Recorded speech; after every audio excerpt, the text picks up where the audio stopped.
இளம் வைத்தியர்களுக்கு வணக்கம். பாட்டி கைப்பக்குவம் மகப்பேறுவை உண்டாக்கும் மகத்தான மருத்துவம்.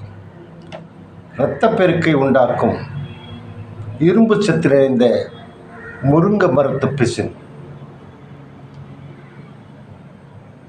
விந்தணுக்களை பெருக்க வல்லது தாமரை சத்து நிறைந்தது ராகி என்ற கேழ்வரகு, நரம்பு தளர்ச்சியை போக்க வல்லது கசகசா, பித்தத்தை தணிக்கும் ஏலக்காய், நாட்டு சர்க்கரை.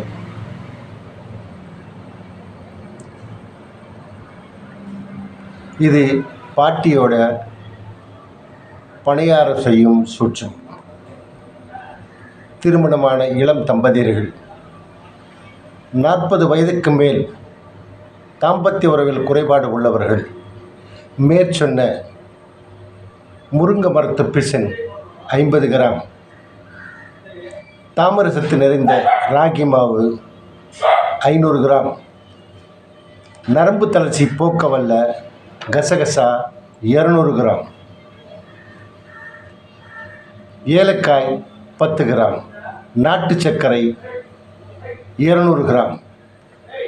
இந்த நாட்டு சர்க்கரை நீங்களாக மற்ற சரக்குகளை பொன்னிறமாக வறுத்து இடித்து மாவாக்கி பிறகு நாட்டு சர்க்கரை சேர்த்து தினம் 2 வேளையும் 10 கிராம் வீதம் உணவுக்கு பிறகு வெந்நீரில் எடுத்துக்கொள்ள உடல் எருகும், பலம் பெருகும், போகசக்தி உண்டாகும்.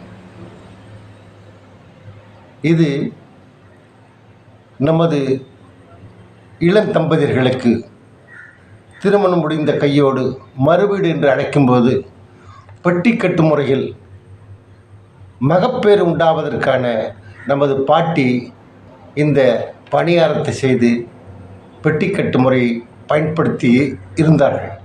ஆக நாம் மறந்ததின் காரணம் இந்த மகப்பேறு இல்லாத குறைபாடுகள் இன்னைக்கு அதிகமாயிடுச்சு.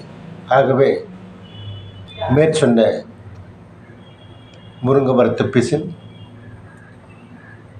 ராகி மாவு, ஏலக்காய், கசகசா, நாட்டு வெல்லம் இதை முறைப்படுத்தி சேகரித்து பலன் பெற அன்புடன் வேண்டுகிறேன்.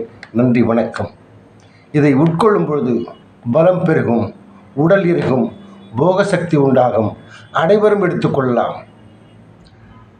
40 வயதுக்கு மேற்பட்ட தம்பதியர்கள் இதை எடுத்துக்கொண்டால் போகசக்தி பெருகும், தப்பாது.